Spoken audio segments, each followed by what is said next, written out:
Hello नमस्कार दोस्तों, welcome to official math में आपका स्वागत है।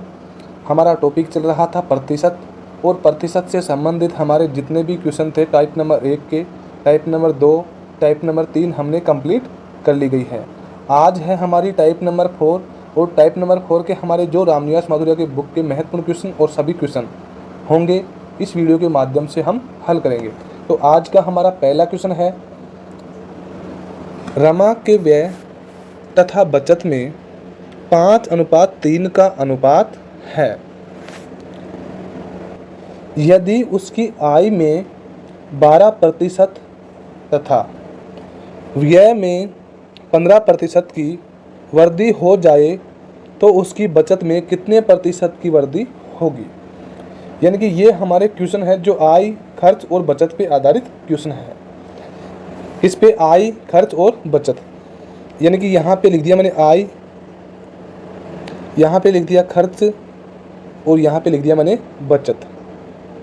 अब क्वेश्चन में क्या बोला है वो एक एक पढ़िए कि रमा के व्यय तथा बचत में 5:3 का अनुपात है। यानी कि व्यय का अर्थ होता है खर्च, और बचत का तो आपको साफ दे रखा है, इसलिए व्यय और बचत का अनुपात कितना है, 5:3 में क्या है इनका अनुपात। अब आपको पता होगा दोस्तों कि जब खर्च 5 कर रहा है, 3 रुपये बचा रहा है, तो इन दोनों का जोड़ क्या होगा, आय होगा। दोनों का जोड़ क्या होगा, आय होगा। तो 5 और 3 कितने हो गए, 8। यानी कि ये अनुपात क्या आ गया यहाँ पे ये अनुपात आ गया 8:5:3। ये अनुपात किसका है, आय, खर्च और बचत का अनुपात कितना है, 8, 5 और 3। देखिए एक बार इसको पढ़ के देखिए रियल में ही ये आय और खर्च और बचत का ही अनुपात है।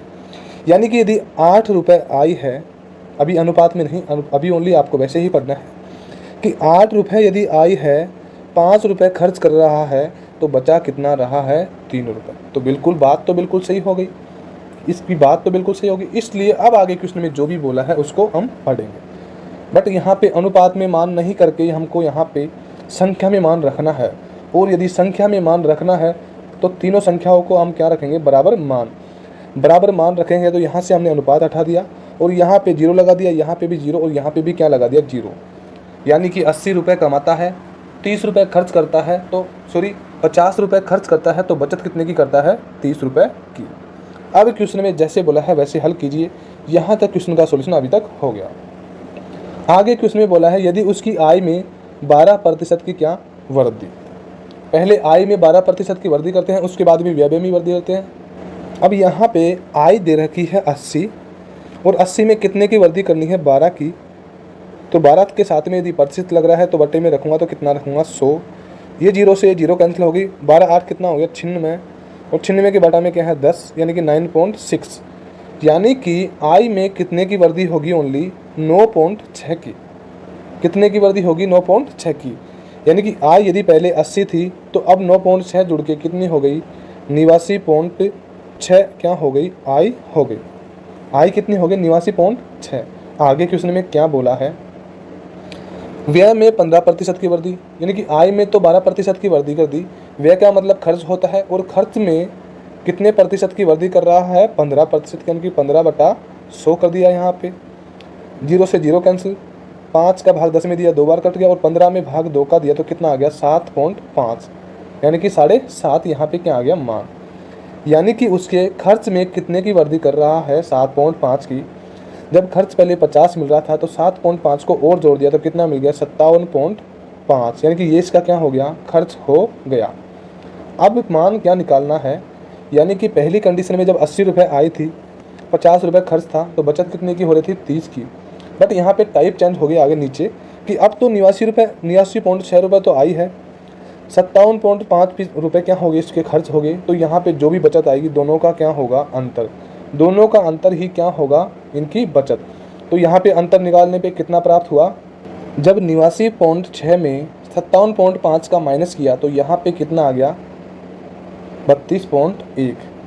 यानी कि इन दोनों का, इसमें आय में से खर्च को माइनस किया तो ये क्या आ गया, बचत। क्या आ गई, बचत आ गई।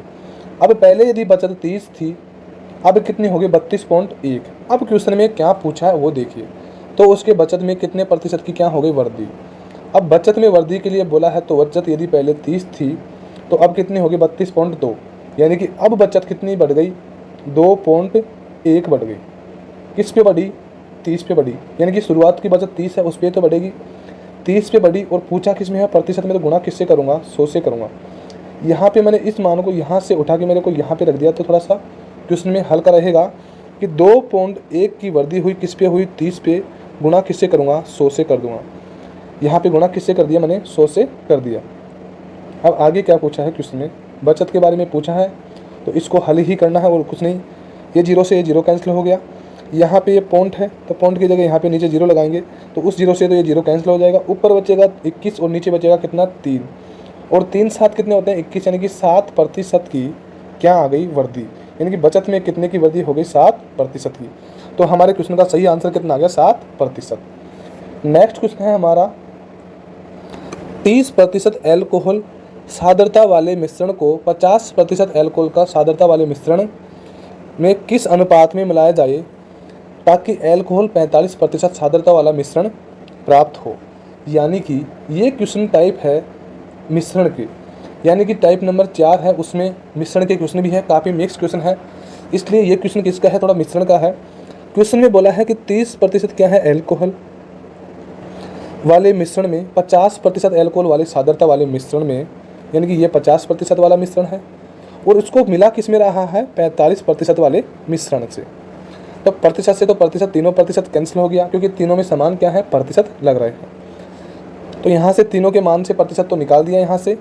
अब यहाँ पे तीनों के मान से जब प्रतिशत निकाल दिया, यहाँ से इसको माइनस किया, 45 में से 30 को माइनस किया तो कितना बच गया 15, क्योंकि मिश्रण के क्वेश्चन में माइनस हो गया। यहाँ पे 50 में से 45 माइनस हुआ तो कितना बच गया 5। अब इसको अनुपात में बदलेंगे यहाँ से, तो 5 एकम 5 और 5 3 15, तो यह अनुपात क्या हो जाएगा 1:3, यानी कि कितना इजी क्वेश्चन हो गया कि हमारा क्वेश्चन का आंसर कितना हो गया 1:3। नेक्स्ट क्वेश्चन है हमारा, यदि 7% लवण वाले 12 लीटर घोल को उबालकर 4 लीटर पानी को वाष्पित कर दिया जाए तो बाकी बचे घोल में लवण का प्रतिशत क्या होगा। अब ये घोल का आ गया मान, यानी कि मिश्रण में, यानी कि टाइप नंबर 4 में कुछ मिक्सर क्वेश्चन है कि उसमें हर तरीके के क्वेश्चन मिक्सर है। क्वेश्चन में बोला है कि मिश्रण कितना है, मिश्रण है 12 लीटर का, यानी कि 12 लीटर का कोई घोल है, उसमें 60%, यानी कि 12 लीटर का घोल है, उसमें 12 में कितना 7%, यानी कि 7/100 किया, तो 12 × 7 से किया तो कितना हो गया 84, और 84 में यदि 100 का भाग दिया तो कितना आ गया 0.84। और 0.84 का मान क्या दे रखा है वो क्वेश्चन में पढ़िए कि 7% क्या है लवण, यानी कि 0.84 क्या है लवण, यानी कि 12 में से 0.84 क्या है लवण है, ये क्या है लवण है। यहाँ पे 12 का 7% निकाला जब जाके क्या आ गया 0.84, और 0.84 किसका मान है लवण का, यानी कि 12 लीटर का जब घोल है उसमें 4 ओनली 0.84 क्या है लवण, बाकी क्या है पानी है। आगे क्वेश्चन में क्या बोला है, आगे क्वेश्चन में बोला है कि घोल को उबाल कर, यानी कि घोल को उबाल दिया, जो 12 लीटर का घोल है उसको उबाल कर 4 लीटर पानी को वाष्पित कर दिया जाए, यानी कि जो 12 लीटर का घोल है उसमें से 4 लीटर का क्या पानी को क्या उड़ा दिया, यानी कि जब गर्म करेंगे तो पानी का ही तो वाष्पित होगा, लवण का तो वाष्पित नहीं होगा। लवण तो 0.84 है तो वही रहेगा, 12 में से 4 लीटर पानी उड़ गया, तो यहाँ पे अब मिश्रण में कितना मान बचा 8, यानी कि पहले मिश्रण था 12, अब मिश्रण कितना हो गया 8। आगे क्वेश्चन में क्या पूछा है, तो बाकी बचे घोल में लवण का प्रतिशत क्या होगा, यानी कि इस कंडीशन में हमेशा जो पानी को घटा के जो अलग मान होता है उसका ही मान पूछता है, क्योंकि उसमें जो पहले का मान है 7% दे रखा है, तो अब उसका मान क्या होगा कम। तो यहाँ पे लवण का मान तो पहले भी 0.84 था और अब भी कितना होगा 0.84, बट यहाँ पे मिश्रण का चेंज हो गया, पहले मिश्रण 12 था जबकि अब मिश्रण कितना हो गया 8। 8 क्यों हुआ, क्योंकि 4 लीटर पानी का क्या हो गया था वाष्पित हो गया था। तो यहाँ पे पानी का वाष्पित करने के बाद में अब कितना बचा है मिश्रण 8, और पूछा किस में है प्रतिशत में, तो गुणा किससे करेंगे 100 से। यहाँ पे इस पॉइंट को हटाऊंगा तो नीचे लगाऊंगा 2 जीरो, और 2 जीरो से तो 2 जीरो कैंसिल हो गई। अब 84 में यदि मैं 8 का भाग दूंगा तो 8 एकम 8 1 बढ़ गया, आगे भाग नहीं जा रहा तो 0, और 8 5 40, यानी कि आंसर कितना आ गया 10.5% हमारा क्या आ गया आंसर 10.5%। नेक्स्ट क्वेश्चन है हमारा, प्रवीण अपनी आय का 30% क्या करता है, खर्च करता है, किसका, आय का। आगे क्या बोला है, यदि अब उसकी आय में 20% की वृद्धि हो जाती है और अपने खर्च में 40% की वृद्धि कर दे तो बताओ उसकी बचत में कितने प्रतिशत की वृद्धि या कमी होगी। यानी कि टाइप नंबर 4 में आपको मैं पहले ही भी बता चुका हूँ कि इसमें कुछ मिक्सर क्वेश्चन है। तो फिर से आय और व्यय और खर्च का क्वेश्चन, आय खर्च और बचत का क्वेश्चन आ गया। यानी कि यहाँ पे मैंने क्या लिख दिया, आय, यहाँ पे क्या आ गई, खर्च, और यहाँ पे क्या आ गई, बचत। वैसे भी ये एक स्टेप ही होता है लगभग कि जब मनुष्य या मानव कमाएगा तभी तो खर्च करेगा और खर्च करने के बाद में ही तो बचत करेगा। तो ये एक सीक्वेंस बराबर होता है कि आय के बाद में खर्च और खर्च के बाद में क्या होता है, बचत। अब यहाँ पे माना मैंने आय क्या मान ली, 100 रुपये। आगे क्या बोला है, अपनी आय का 30% क्या करता है, खर्च। यानी कि यदि आय 100 रुपये है जिसमें से 30% यानी कि 30/100 को खर्च कर दिया तो अब कितना बच गया, 30। यानी कि 30 को खर्च किया यहाँ पे, तो 100 में से यदि 30 को खर्च किया तो यहाँ पे बचत कितनी हो गई, क्योंकि जब 100 रुपये आई है 30 रुपये खर्च है, क्योंकि खर्च में बोला है साफ साफ, तो यहाँ पे बचत कितनी होगी, तो यहाँ पे बचत होगी 70 रुपये। कितनी होगी, 70 रुपये। आगे क्वेश्चन में क्या बोला है, आगे क्वेश्चन में बोला है 70 रुपये क्या होगी बचत। अब आगे क्वेश्चन में बोला है कि उसकी आय में 20% की वृद्धि, यानी कि यदि आय 100 रुपये है जिसमें 20% की वृद्धि यानी कि 120/100, फिर 100 से 100 कैंसिल हो गई, अब उसकी आय कितनी हो गई, 120। आय कितनी हो गई, 120, जबकि पहले आय कितनी थी, 100, अब उसकी आय कितनी हो गई, 120 रुपये। आगे क्वेश्चन में बोला है कि और अपने खर्च में 40% की वृद्धि, यानी कि यदि पहले खर्च 30 रुपये था उसमें 40% की वृद्धि यानी कि 140 बटा क्या कर दिया, 100 कर दिया। 0 से 0 कैंसिल होगी, इस 0 से ये 0 कैंसिल होगी। 14 × 3 से किया तो कितना हो गया दोस्तों, 42 रुपये। यानी कि पहले यदि इसका खर्च 30 रुपये था तो अब उसका खर्च कितना हो गया, 42 रुपये। कितना हो गया, 42 रुपये। अब यदि क्वेश्चन में 120 रुपये तो आई है और 42 रुपये खर्च है, तो 120 में से यदि 42 रुपये माइनस करूँगा तो यहाँ पे क्या आ जाएगी, इसकी बचत। क्योंकि जब कमाएगा उसके बाद में ही खर्च करेगा और उसके बाद में क्या आएगी, बचत। यानी कि 120 रुपये कमाया, 42 रुपये खर्च किए, तो अब की बार उसकी बचत कितनी हो गई, 78 रुपये। आगे क्वेश्चन में क्या बोला है कि बताओ उसकी बचत में कितने प्रतिशत की क्या हो गई, वृद्धि। यानी कि तो बताओ उसकी बचत में कितने प्रतिशत की क्या होगी, वृद्धि।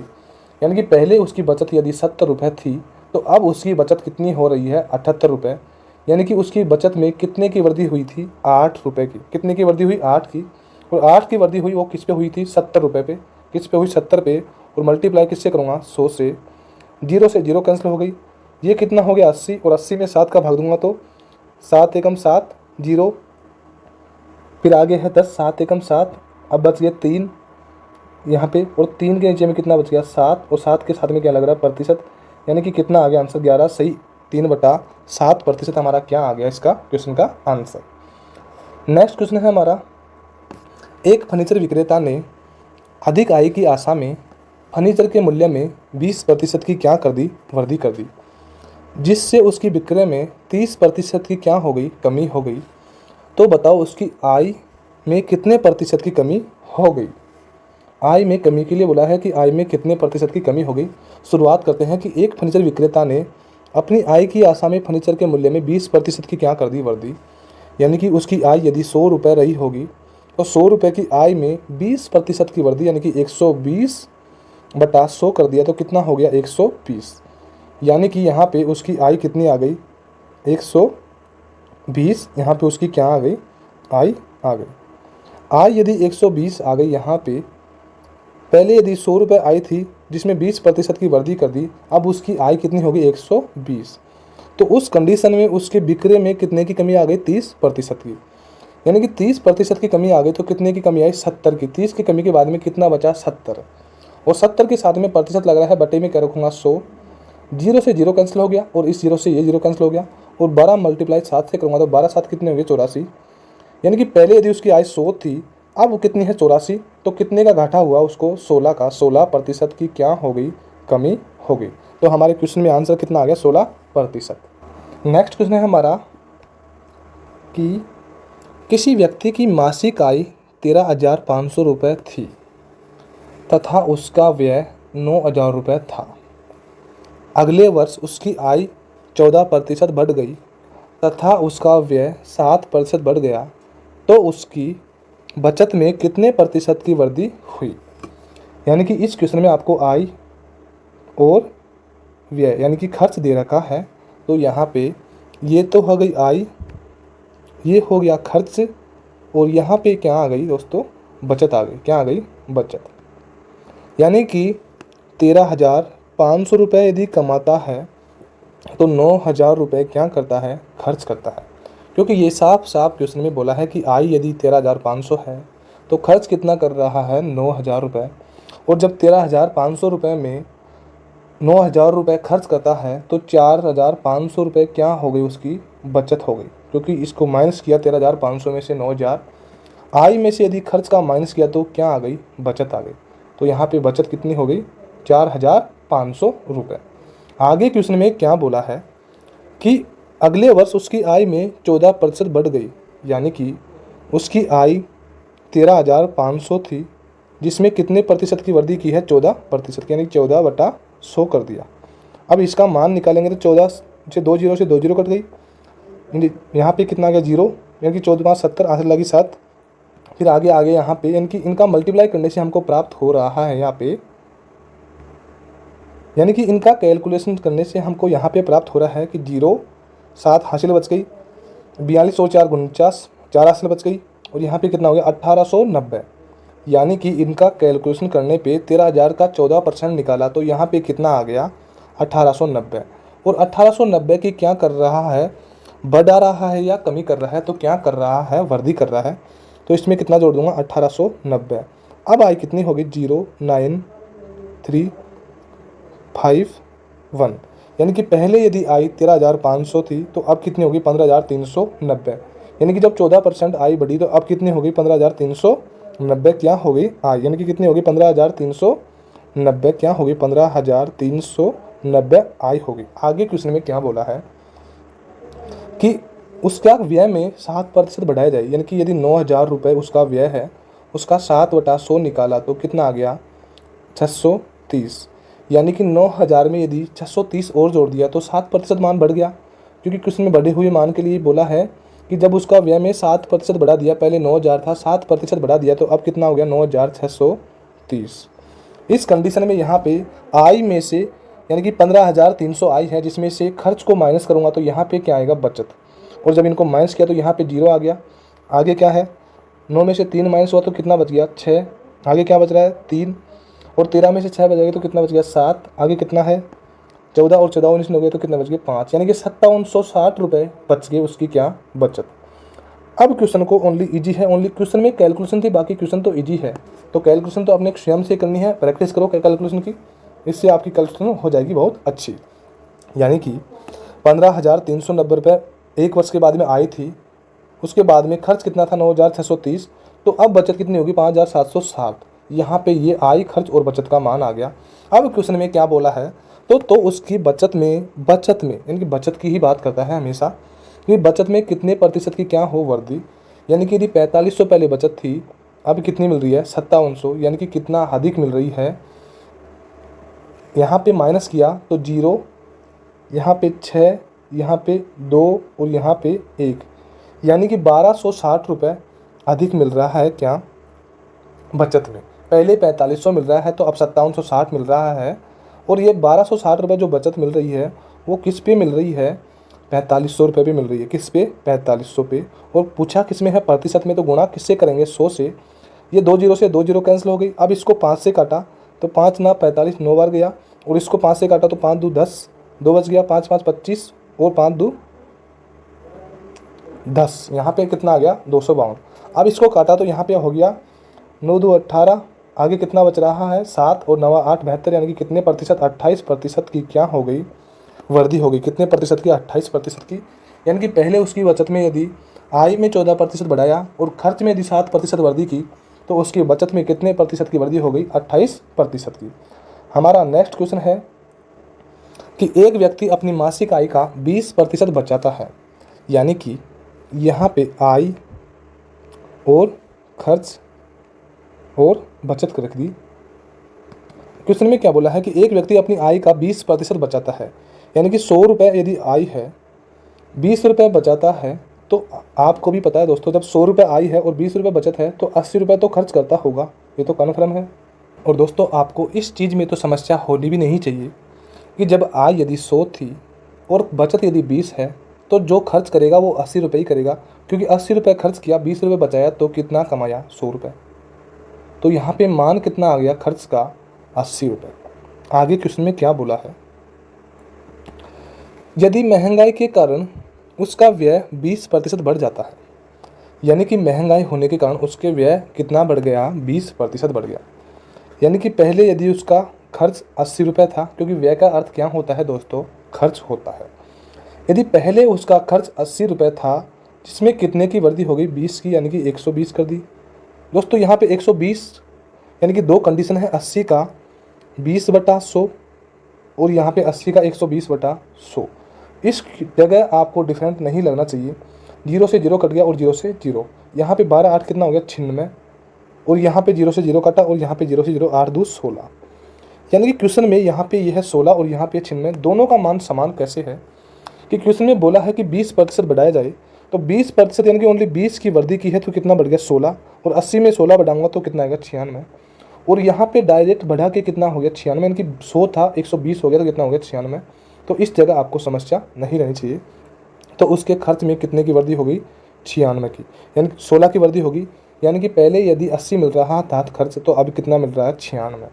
आगे क्वेश्चन में क्या बोला है, तो वह केवल 20 रुपये प्रति मास बचा पाता है, यानी कि पहले भी 20 रुपये बचा रहा था, अब भी कितने रुपये बचा रहा है 20 रुपये, सॉरी यहाँ पे क्वेश्चन में 20 रुपये बचा रहा है, बट यहाँ पे 20 रुपये नहीं बचा के अपने जब आय 100 रुपये है और 96 रुपये खर्च कर रहा है तो कितने रुपये बचे 4 रुपये। जो 20 रुपये है वो तो क्वेश्चन के हिसाब से बचे, जबकि यहाँ पे आय में ना तो कोई वृद्धि करने के लिए बोला, जो पहले आय 100 थी तो अब भी आय कितनी है 100 रुपये, पहले आय यदि 100 रुपये थी तो अब भी आय कितनी है 100 रुपये, ओनली बढ़ा क्या है खर्च बढ़ा है, तो यहाँ पे बचत कितने की होगी ओनली 4 की, कितने की होगी बचत ओनली 4 की। तो पूछा किसका मान है, तो बताओ उसकी मासिक आय क्या होगी, यानी कि 20 रुपये प्रति माह बचाता है, यहाँ पे 20 रुपये प्रति माह बचाता है, जबकि क्वेश्चन के हिसाब से कितने बचाता है 4, क्वेश्चन के हिसाब से 20 बचाता है और यहाँ पे हल करने पे कितना बचा रहा है 4, और जिसका मान पूछा उससे क्या करते हैं गुणा। तो पूछा क्या है, तो बताओ उसकी मासिक आय कितना मानी थी 100, तो गुणा किससे करेंगे 100 से। वापिस देखिए जो क्वेश्चन में देख रखा है उस मान को हमेशा क्या रखते हैं ऊपर, 20 दे रखा है 20 को ऊपर रख दिया, और यहाँ पे जो क्वेश्चन में हमने हल करने पे मान निकाला था वो क्या आ गया नीचे, और गुणा किससे कर दिया 100 पे, और 20/4 को ही यहाँ पे बटे में क्यों रखा, क्योंकि 20 रुपये क्वेश्चन के हिसाब से बचत है प्रति मास की, और यहाँ पे 4 रुपये प्रति मास की बचत है बढ़ने के बाद में, यानी कि खर्च बढ़ने के बाद में, दोनों आपस में क्या है बराबर, इसलिए दोनों का क्या है बटे में। 20 में 4 का भाग दिया 5 बढ़ गया, और 5 मल्टीप्लाई 100 से किया, यहाँ पे भाग दिया 5 बढ़ गया, और 5 मल्टीप्लाई 100 से किया तो कितना आ गया 500, यानी कि उसकी आय कितनी हो गई 500 रुपये। नेक्स्ट क्वेश्चन है मेरा कि हमारा क्वेश्चन है तुलसीराम का वेतन कश्यप के वेतन से 20% अधिक है, यानी कि यहाँ पे एक तो टी से हो गया तुलसीराम और कश्यप से हो गया के, दो व्यक्ति है। आगे क्या बोला है, तुलसीराम 720 रुपये बचाता है जो उसके वेतन का 4% है, यानी कि कश्यप के वेतन का 4% है, तो तुलसीराम का वेतन क्या होगा। तो क्वेश्चन को आओ हल करते हैं दोस्तों। यहाँ पे तुलसीराम हो गया और यहाँ पे कश्यप हो गया, और कश्यप के वेतन से क्या है 20% अधिक है, यानी कि कश्यप का वेतन यदि 100 रुपये है तो उससे कितना है 20% अधिक, यानी कि 120। 120 किसका हो गया तुलसीराम का, यानी कि तुलसीराम के वेतन कश्यप के वेतन से 20% अधिक है, किसका तुलसीराम का। आगे क्या बोला है, तुलसीराम 720 रुपये बचाता है, यानी कि तुलसीराम की बचत कितनी होगी 720 रुपये, इसके बारे में अभी बाद में देखेंगे। तो क्वेश्चन में क्या बोला है, जो उसके वेतन का 4% है, किसके वेतन का कश्यप के वेतन का, यानी कि कश्यप के वेतन यदि 100 है, इसका 4% यानी कि 4/100 निकाला तो कितना आ गया दोस्तों, 4 यहाँ पे मिल गया होंगे।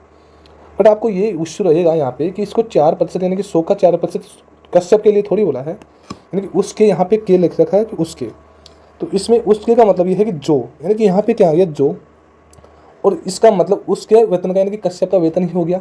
बट फिर भी आपको समझने में समस्या आ रही है तो समझिए कि रीजनिंग में आपको जो कई लाइन में दिया हुआ है कि जो या जोगी शब्द किसके लिए लगते हैं वर्णमाला में, द्वितीय वाले के लिए, दूसरे वाले के लिए यानी कि कश्यप के लिए, और किंतु परंतु किसके लिए लगते हैं, पहले वाले के लिए, तो किंतु परंतु किसके लिए है, तुलसीराम के लिए। तो इसलिए यहाँ पे कश्यप के वेतन का 4% निकाला तो कितना आ गया 4, और वो 4 के बराबर में कितना है 720, 4 के बराबर में क्या है 720। और मान किसका पूछा है यहाँ पे, मान यहाँ पे पूछा है किसका, तुलसीराम का वेतन, और तुलसीराम का वेतन कितना हो गया 120। यहाँ पे इसको भाग दिया तो कितना हो गया 180, और यहाँ पे कितना है 120, यानी कि 180 मल्टीप्लाई 120 से किया तो यहाँ पे 2 जीरो वैसे की वैसे उतार ली, 12 8 96, आंसर लगी 9, और 12 के 12, 12 और 9 कितने हो गए यहाँ पे, 12 और 9 कितने हो गए 21, यानी कि 21,600 रुपये क्या हो गई इनकी तुलसीराम की आय, जो क्वेश्चन में नहीं दे रखा। बट कोई इश्यू नहीं है, क्वेश्चन में दे रखी है कश्यप की आय। यदि कश्यप की आय पूछी होती तो 180 गुणा किससे करता 100 से, तो कितनी हो जाती कश्यप की आय 18,000। बट क्वेश्चन में कश्यप की नहीं पूछी, किसकी पूछी है तुलसीराम की, तो तुलसीराम की आय कितनी होगी 21,600, कितनी होगी 21,600 रुपये। यहाँ पे ऑप्शन में थोड़ा मिसमैच है तो कोई इश्यू नहीं है, यहाँ पे जो आय होगी वो तो कश्यप तुलसीराम की 21,600 ही होगी, तो हमारा सही आंसर तो कितना होगा 21,600। यदि कश्यप की पूछी होती तो कितना होता 18,000, जबकि कश्यप की नहीं पूछ के किसकी पूछी है तुलसीराम, तो तुलसीराम की कितनी होगी 21,600। नेक्स्ट क्वेश्चन है हमारा कि नरेश की मासिक आमदनी रघु की मासिक आमदनी से 30% अधिक है।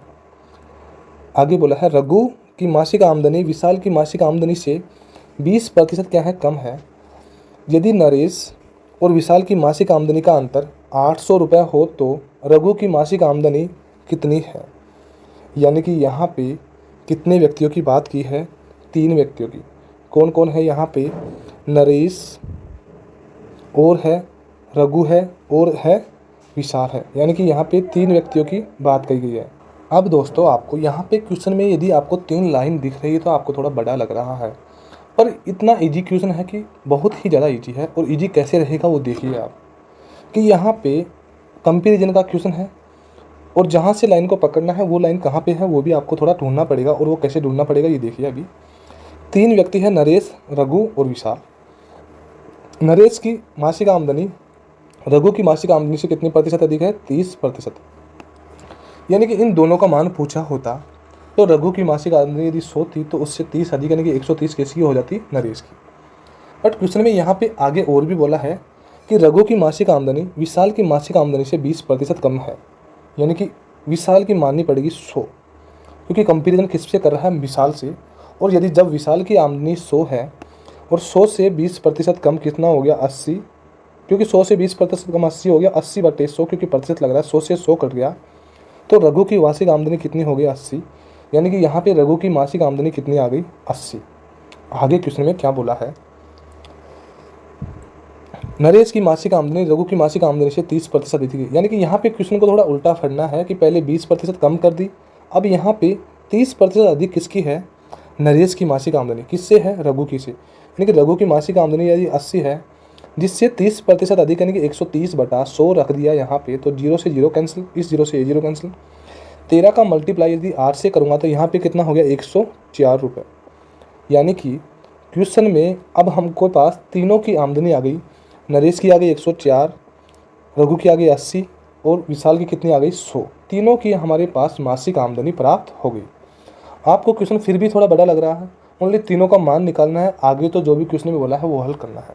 आगे क्वेश्चन में क्या बोला है, विशाल की मासिक आमदनी का अंतर और यदि नरेश और विशाल, यानी कि यहाँ पे यदि है तो ऊपर नहीं पढ़ा था हमने, यदि नरेश और विशाल की मासिक आमदनी, यानी कि नरेश और विशाल की मासिक आमदनी के बारे में पूछा है और इनकी आमदनी का अंतर कितना है 800 रुपये, यानी कि 800 रुपये अंतर किसकी मासिक आमदनी का अंतर है, नरेश और विशाल की मासिक आमदनी का अंतर कितने का है 800 रुपये का।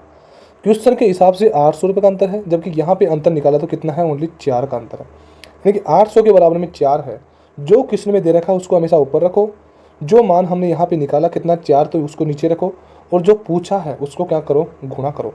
तो रघु की यानी कि रघु से गुणा कितना करूँगा मैं, 80 से। यहाँ पे इसको मैंने भाग दिया तो 80 में 4 का भाग दिया तो कितना आ गया 20, और यहाँ पे 3 जीरो वैसे आ गया, और 8 गुणा 2 से किया तो कितना आ गया 16, यानी कि आंसर कितना आ गया 16,000 हमारा क्या आ गया आंसर। यानी कि रघु की मासिक आमदनी कितनी हो गई, 16,000। हमारा नेक्स्ट क्वेश्चन है आज का कि किसी परीक्षा का उत्तीर्णांक, यानी कि यहाँ से आपकी टाइप चेंज हो जाती है, और टाइप नंबर 5 का ये पहला ही क्वेश्चन है। तो यहाँ पे जो टाइप नंबर 5 का पहला क्वेश्चन है उसको हम भरते हैं, और बाकी क्वेश्चन हम टाइप नंबर 5 के कल हल करेंगे। किसी परीक्षा का उत्तीर्णांक 33% है। अंशुल ने 160 अंक प्राप्त किए परंतु वह 38 अंकों से फेल हो गया, तो बताओ अंशुल ने कितने प्रतिशत अंक प्राप्त किए। यानी कि क्वेश्चन में कुछ भी नहीं दे रखा है कि उत्तीर्णांक का मतलब होता है पास के लिए, पास के लिए जो भी अंक है वो कितने हैं, 33%। यानी कि कोई भी विद्यार्थी होगा, यहाँ पे अंशुल के बारे में दे रखा है कि अंशुल को पास के लिए कितने प्रतिशत चाहिए, 33%। आगे क्वेश्चन में क्या बोला है, अंशुल ने 160 अंक क्या किए प्राप्त, यानी कि प्राप्त कितने किए, यहाँ पे प्राप्त कितने किए, 160 अंक क्या किए प्राप्त। आगे क्या बोला है, परंतु वह 38 अंकों से क्या हो गया, फेल हो गया। यानी कि 38 अंकों से क्या हो गया, फेल हो गया। यहाँ पे प्लस कर रहा हूँ, अभी आप मत समझना कि प्लस क्यों किया, ओनली यहाँ पे क्वेश्चन को समझिए वापस। यहाँ पे जो पूछा है उसको तो बाद में पढ़ेंगे, पहले क्वेश्चन को वापस पढ़ते हैं। पास के लिए कितने प्रतिशत है, 33%। बट अंशुल ने कितने प्राप्त किए, 160। कितने प्राप्त किए, 160। जो पास होने के लिए कितने अंक और होते, 38 अंकों से क्या हो गया, फेल हो गया। कौन, अंशुल। यानी कि अब क्वेश्चन में ये है कि अंशुल यदि 160 अंक तो प्राप्त किया, बट यदि 38 अंक और प्राप्त करता, 38 अंक और प्राप्त करता तो अंशुल क्या हो जाता, पास हो जाता। यानी कि 160 अंक तो प्राप्त किया अंशुल ने, 160 अंक तो प्राप्त किया, बट यदि 38 अंक और ले आता, दोनों का जोड़ हो जाता, तो अंशुल क्या हो जाता, पास हो जाता। तो इस कंडीशन में मैंने यहाँ पे दोनों का जोड़ किया तो कितना आ गया, 198, और 198 क्या हो गया, अब अंशुल पास हो गया। 198 अंक आ गए यदि अंशुल के पास, तो अंशुल क्या हो गया, पास हो गया।